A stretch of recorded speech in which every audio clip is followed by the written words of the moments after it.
Hey there, folks. How y'all doing today? Well, let's see. So my youngest had a dental procedure done on Friday, where she had to go in for some with local anesthesia, and the dentist from Alligator Dentist um, rewarded her with a plushie alligator.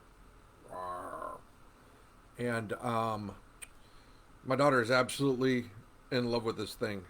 And on the way to school this morning, she noticed there was a hole. And, she's been playing with it. And, of course, moving the arms and legs and everything. I guess she just stretched and pulled out the seam. And she was quite distraught. So before I go pick her up today, I'm going to need to repair this. But it got me thinking, I'm kind of glad that I'm at a position where I can take care of things like this for my little girl. And yeah, it's kind of a nice thing. So, but I figured I'd just jump on here and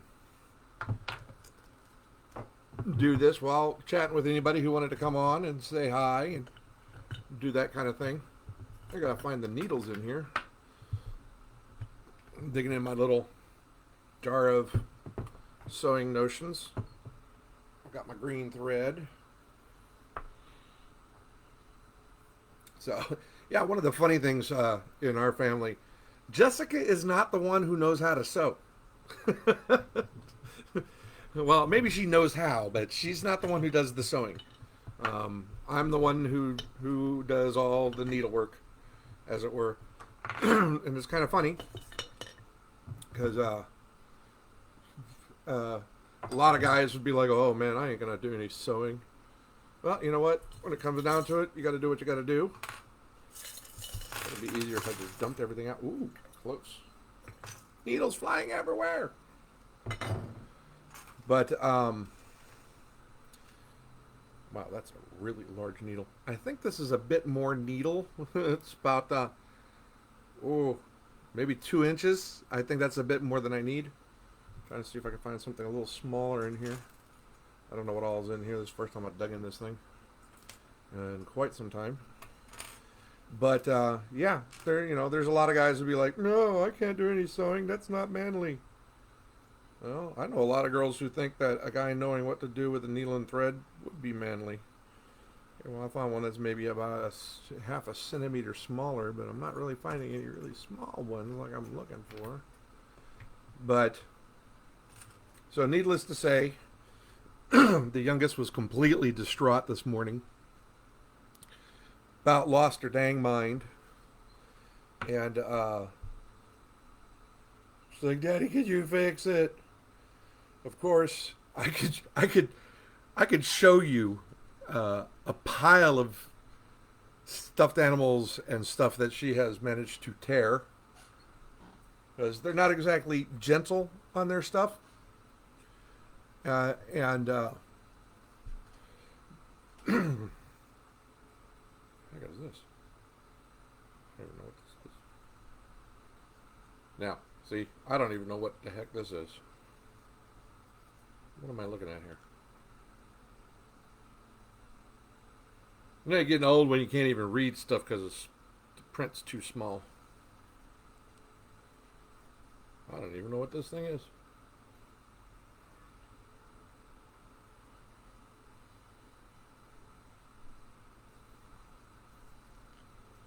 Well, the only thing I can see is it's got some stuff in French on it, which normally I can read, but I can't quite make out what it's saying.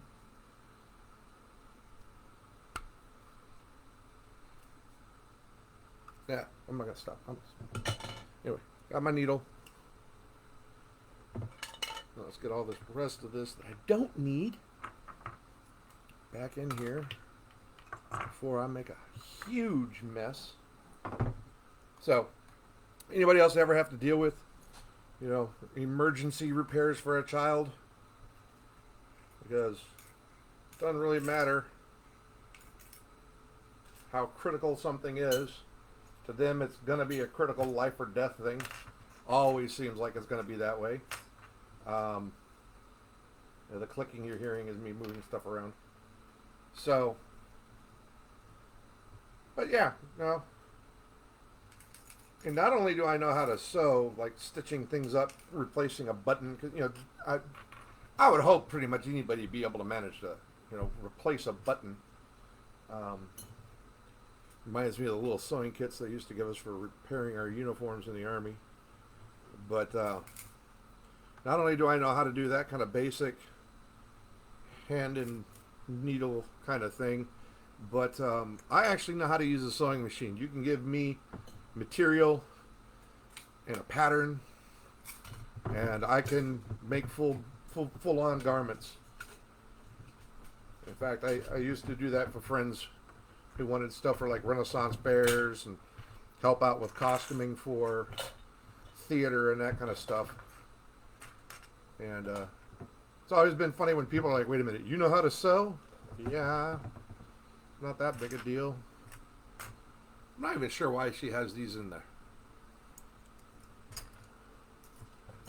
I've never used anything like that. Alrighty, down to just what I need. So, let me get ourselves some thread. Now, one thing I've always liked to do is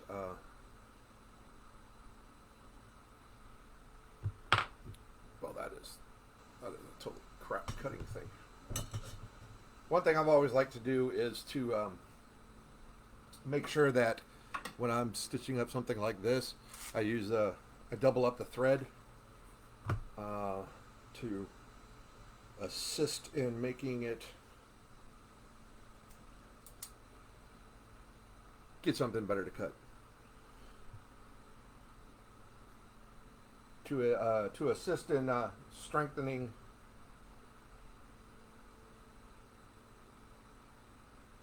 the stitching that I'm going to do,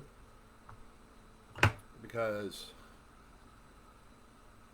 it's a kid's stuffed animal. It's going to get pulled on.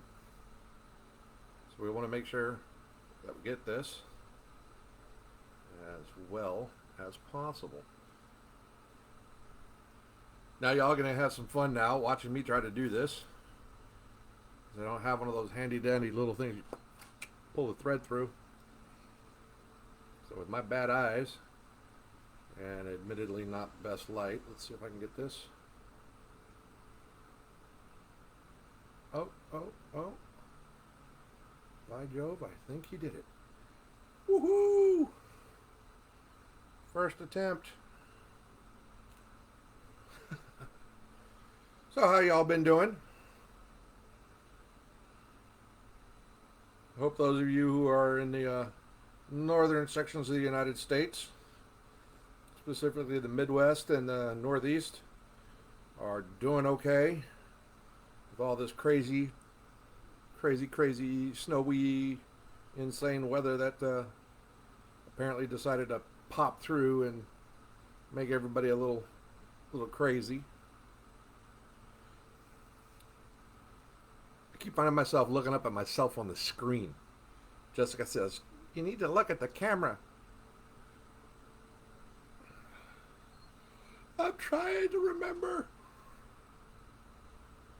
Alright, now, so, got my little knot in the end here, and I don't want that showing, so what I'm going to do is I'm going to come from the inside and come out, and then I'm going to start my stitches. Should probably put a mask on like I'm doing surgery or something.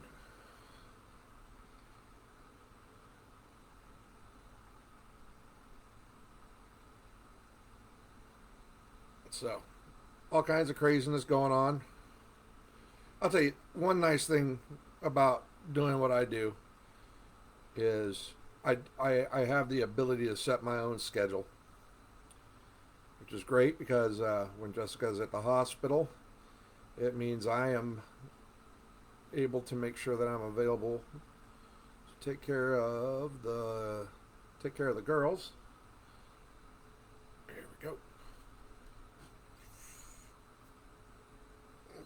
kind of legs in the way.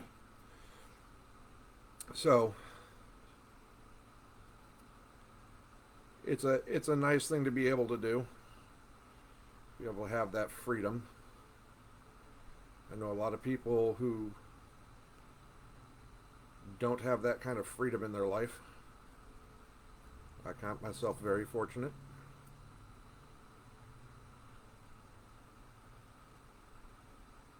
You know what? I need more light. You never realize, like, you're getting old until you start doing things and you're like, I just can't do this the way I used to. So, I'll start my little stitches.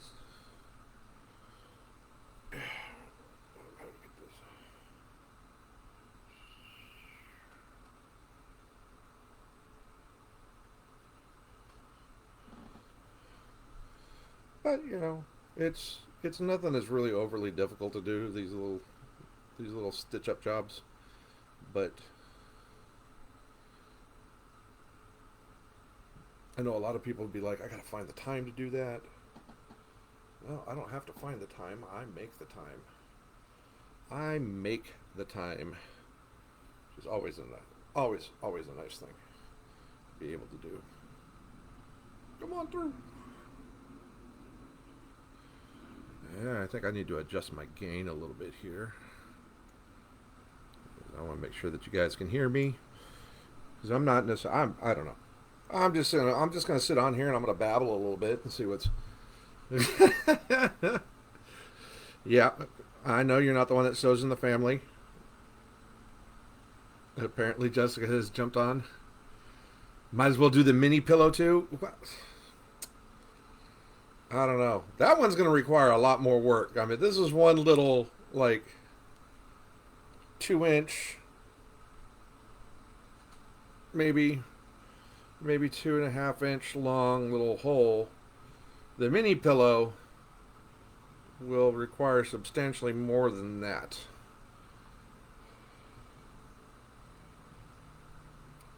She managed to... She was swinging, I guess, looking at it, she was swinging the mini pillow around by the ear and consequently, like, tore out several sections.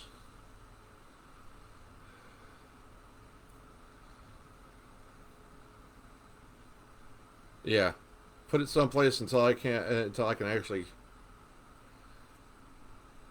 get it done. Find a new home. It's sitting on my table where she can see it every time she walks in my office. I think that's what Jessica's hinting at. It needs to not be sitting out in the open.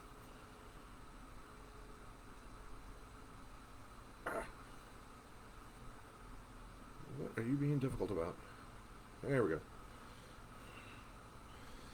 But yeah, there was quite a distraught little girl this morning in my car.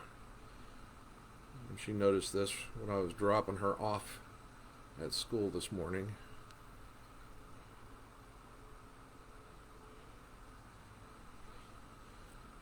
She's like, Daddy, you think you'll be able to fix it before I get home? Well, we'll just have to see now, won't we?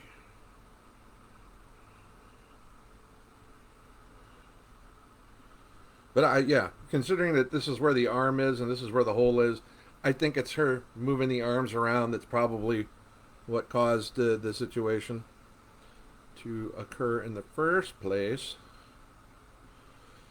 So, folks, who's seen any new TV shows, or who's watching something that they've binge watched on Netflix that they just absolutely love? And, you know, Jessica and I started watching Hemlock Grove, and I swear, I think we've been through like the first 10 or 11 episodes, and 10 I want to say, and we're left at the point where we're going, what is going on? I mean, it's entertaining. It's definitely got our attention, but yeah, we're definitely left a lot of times going, no, wait a minute. Who's the person who's doing the killing? It's one of those supernatural who done it, who killed who kind of TV shows. We've been enjoying it. I will say this though, for anybody who's interested in looking at it, not suitable for children at all. Uh, in fact, I wouldn't even recommend it for some teenagers. Lots of sex, drug use, alcohol, questionable relationships. Um, yeah, it's definitely an adult-oriented show. But I'm an adult. I may not always act like it, but I'm an adult, so I get to watch stuff like that. Oh, come on. Come on, you little brat. One thing that drives me nuts about doing the double thread thing though is because you end up with sometimes one thread doesn't pull all the way through, so you end up with this like little loop sticking out. It's like, I don't need this little loop. I need you to go away.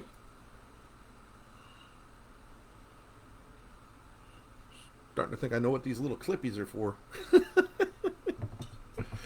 Maybe. I don't know. Yeah. Aha. We have figured something out. This is not my normal sewing kit. My normal sewing kits were always just the ones I had, like I said, from the Army for repairing uniforms.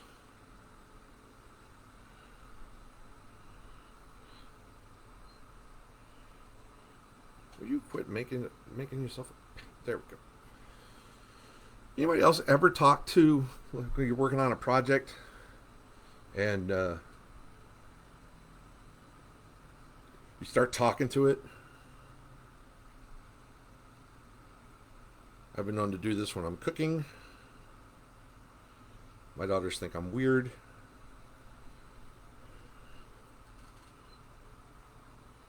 Like, Daddy, you don't want to do that. People are going to think you're weird. I'm like, honey, they know I'm weird. I'm not worried about them thinking I'm weird. If they don't think I'm weird, they're not paying attention. You know, I do not mind that some folks find me to be strange. I do not mind this at all. As far as I'm concerned, it just means I'm interesting. And yeah, oddly enough, for someone who was in the military, I try to go my own way. Try to be my own person, not follow the crowd necessarily. Of course, you know, when you're doing a job like being in the military, there's a certain amount of that that's going to go into it. You know, no kidding, right? And this reminds me, I'm just sitting here thinking about that movie Robin Hood, Prince of Thieves with Kevin Costner, when the sheriff gets the cut on his face and he's telling the guy, keep the stitches small.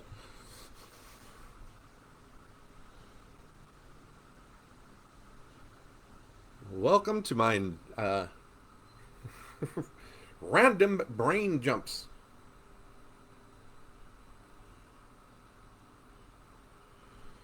I have been known to have my brain jump around so much that it's funny. People are like, how the hell did you go from talking about X to, you know, which was like, just say it was like an animal or something. Next thing you know, I'm talking about mudslides in Brazil or something. Like, how did you go from talking about an animal that's from like India, and now you're talking about Brazil, and now you're talking about terrain and sometimes it's kind of hard to explain how my brain jumps around, but it does. It makes sense to me. It works for me. I don't have to explain it to anybody else. I don't care if you follow it or not. Not my problem.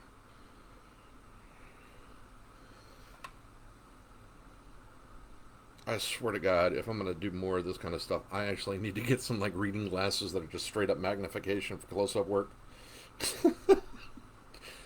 It sucks getting older. And yeah, I know I'm not that old. I got friends that are much older than I am and are dealing with a lot more than me. But you know what? I'm still grappling with the whole fact of wait a minute. My oldest is about to graduate from high school. She's going to be 18. I'm not ready for this. I am not ready for this. Like the universe cares.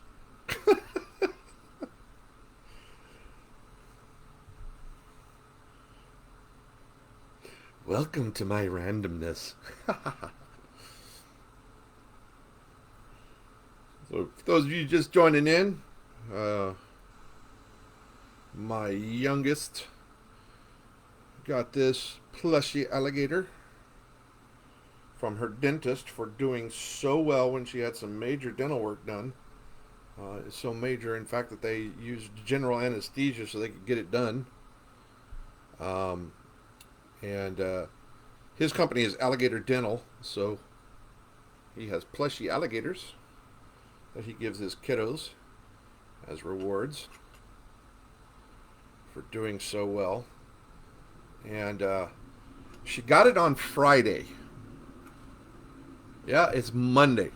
So somehow through the weekend, I guess playing around, judging from where the hole is, moving the arms, and, animating her little stuffed animal, she managed to bust open a seam. She was quite distraught this morning when she noticed it, because Alligator was coming to ride in the car when she was getting dropped off to school. And anybody else ever deal with that kind of stuff? I want Alligator to come. You don't need to bring the alligator. Alligator's not going into the school, sweetheart.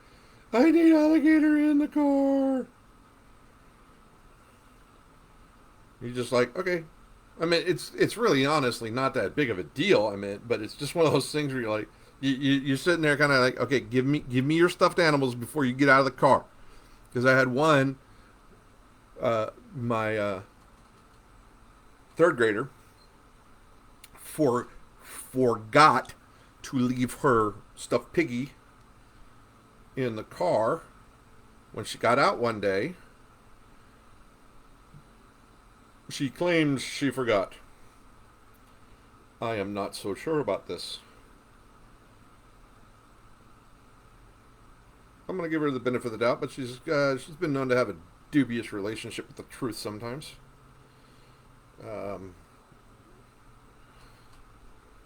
But I think all kids have a dubious relationship with the truth at times. Let's nip this in the bud. Little thread sticking up here. All right. So, almost done. But I figured that since I got to do this, might as well jump on and go live while I'm doing it. Showcase the fact that I actually know what I'm doing with the needle and thread.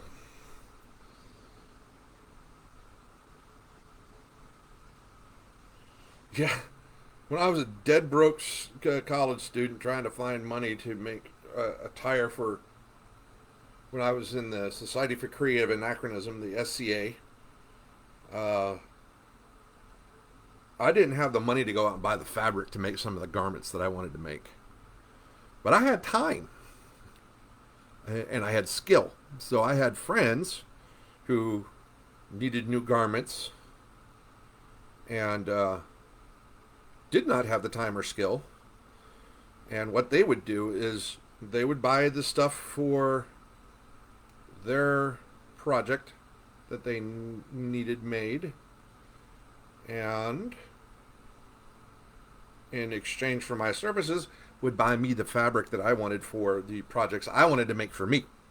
So got myself some nice fabric in barter. Trying to make sure I strengthen this. This is a corner right here, so definitely want to make that a little stronger.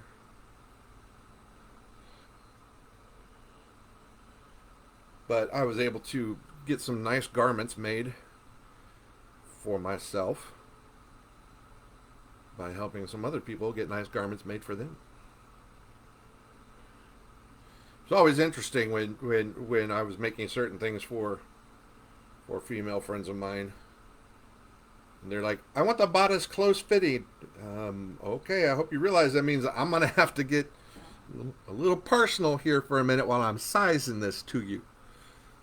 Because, you make the general shape of it and everything else. But to make it form fitting, you need to uh, figure out how much of a dart you need to bring in on the bodice to make it snug beneath the breasts. And, sometimes it'd be like, okay, I hope you know this is going to be a little personal, but this is just the fitting. And that's why I look at some of the stuff that some of my friends that did the fashion design class. I'm thinking of Stacy and some of the stuff that she did. Oh man, I'm telling you, I loved her designs. But there's so much more that goes on with making clothes than a lot of people realize. And trying to get them to fit. And I'll tell you, I'd rather work on guys' clothing any day. Because if you ask a guy what size waist, he gives you inches. Excuse me. And that's pretty much what it's going to be. It's going to be that inch. It's going to be that size. Whereas a woman, she can say, well, I'm a size 4. Well, a size 4 is not always equal to a size 4. The different brands have different sizes. And then let's just say that in general, you've got the right size 4, whatever. But not all curves are created equal. So women's curves are all unique. And it's wonderful that way. I love it. I love variety. But yeah, you can make the exact same garment for two women who are nearly the exact same measurements. But you're going to find different spots, different areas where you've got to take it in or let it out to make it fit and flow the way it's supposed to. It's women, your clothes are difficult, and I understand. It'd be kind of nice if there was like a standardized thing. What do they call it? Vanity sizing. So you get certain brands where it's actually a size 8, but they're going to call it a size 6 or something like that. So that way you can be like, oh, I'm wearing a size 6. I'm just sitting here babbling about this now. Love my lemonade. Oh, by the way, folks, some of you guys know that I'm working on trying to get my diabetes under control. It is a struggle, let me tell you. I am not nearly active enough. I will admit this. And my diet always hasn't been the best. I can't help it. I love bread. I love bread. Let's laugh. I love bread. I love tortillas. I like pasta. Carbs are my friend. Well, okay, carbs are my favorites, but they're not necessarily my friends anymore. So, I've been working on trying to cut back on that kind of stuff. But this morning I got up and I checked my blood sugar, and I was at 205, I think. A little over 200. So then I did, I took my GC control with the FiberWise. Now, this time, I'm not one to have wanting to make 2 shakes. I don't like it. I will when I have to. But so I put in the chocolate and then the GC control, and then the FiberWise is a berry flavor, and I put that in there. And it ended up like it reminded me of like a chocolate cake with the cherry. You guys know what I'm talking about? It's Schwarzwald Black Forest cake. We have that chocolate and cherry, so you have that rich chocolate taste with the fruit with it. That's what it kind of reminded me of. And so I made that this morning in about an hour and a half, I want to say. About an hour and a half after that, I checked my blood sugar again. and it had dropped to um, was I 178? So had dropped nearly 20 points. Well, this is 17 points. That's just an hour and a half. So, I'm trying to do the GC control and the fiber-wise for the most part for my breakfasts in the morning because, one, it's good nutrition. Two, it's helping me get some of this nonsense under control. And three, good Lord, does that stuff taste good. I'm telling you, if you guys know anybody who's dealing with these kind of issues, send them my way. I have found some stuff that can help them out like you would not believe. Alrighty. So, we have the stitches done. Now comes from the hard part. We've got to tie it off.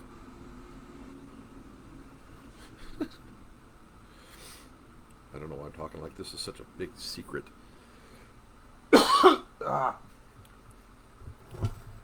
Talking this much, I get my dry throat. I'm drinking my lemonade. My daughter Isis is not a fan of this lemonade.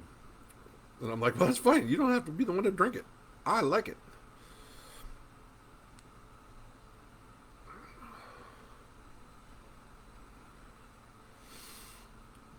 It's not made for you anyway. We should get rid of all the lemonade. Why? Because I don't like it.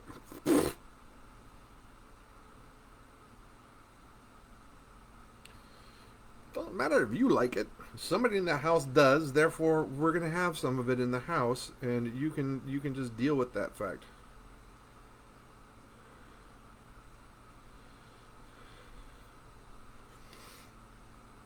I will say that sometimes trying to sew with plushy materials, the material, these fuzzy materials that they use on plushies and stuff, I'll never forget. I was like 5th or 6th grade. St. Mary's Parish School in Hales Corners, Wisconsin. We had a class where you could learn to sew, and it made different projects. One of the projects was to make a stuffed animal, and got some nice fabric, did all this stuff, did great work, turned out nice, except for the fact that I did not realize that when you go to sew with fur, that you have to make sure that along where you're going to stitch the seam, you have to brush the fur away from the seam on both pieces. And so where I had the seam on my stuffed seal, the fur on both sides was kind of caught into it. So I had these like little, looked like braided rows on the fur of my seal. But other than that, it turned out pretty good. I mean, it was a lot of work. It was a learning experience. I mean, and honestly, with some help from my mom, who knew how to sew, that stuff in 6th grade kind of started me off with sewing things, learning how to work from a pattern. So it was another one of the things that we did. We made a square pillow, where it was a solid back and then like a checkerboard of 2 different fabrics on the front. So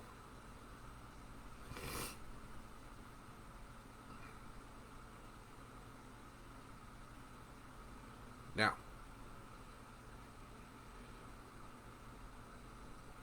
we're going to do this. Start that. Okay, now what I'm going to do is I'm now going to stick this in. And I'm going to push it all the way through. Let's see if you can follow my logic here. So I've got it all tied off and everything, but I don't want to have this loose thread hanging around. So what I did was I stick it in, go all the way through to a spot on the other side, squish it down so that way I'm reducing the amount of thread, cut the thread, let the animal poof back up. No thread hanging off, because of that kind of stuff, then we'd have issues with that. I promise you. So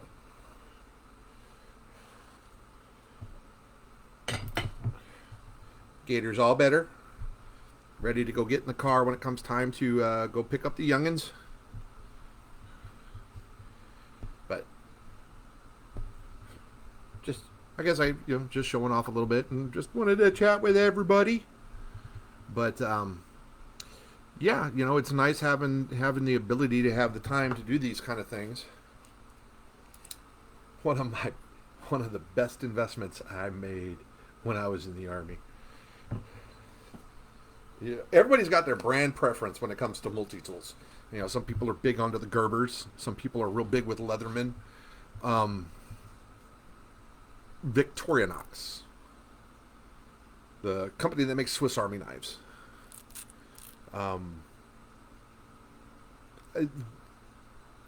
By far the best multi-tool I've ever used. And that's not to say I don't have any of the other ones around, because Lord knows we'd get issued one of these things every deployment because they break. The funny thing is everybody was breaking those things. Got this, never had any problems. And what was really nice is when I was in the Air Defense Artillery working with maintenance and stuff on radar unit and that kind of thing. There are times you got to get in there and you're trying to get a screw, and it's like you can't get a screwdriver into it. And I know some people have the specialized tools for it, but this thing's got like a little ratchet that comes with it, and then you put hex bits in it, and so you get the different hex bit tools, and so I could put it in there and get in there and just ratchet open that screw that somebody managed to put in there. Yeah, I now understand why some people are like, there's a difference between somebody who is an operator maintainer and somebody who is an engineer who designs things. Because I swear, I think sometimes the engineers are just like, they don't think about where things are going to end up being or how it's going to be necessarily for somebody who has to work and maintain it. I know there's probably auto mechanics out there that would be like, they're like, yep. They know exactly, because I've heard them bitch about, the designs of certain things and why did they put it someplace like that. And, you got to take apart 15 things to change out a single bolt. Yeah, it is what it is, but, sometimes it's just kind of crazy. But anyway, forgot to put the clippy in the thing. So, that was the Adventures in Animal Sutures. I hope y'all enjoyed. And, I'll talk to you guys later. Peace, love photography, and remember, everything can make a beautiful image, including you.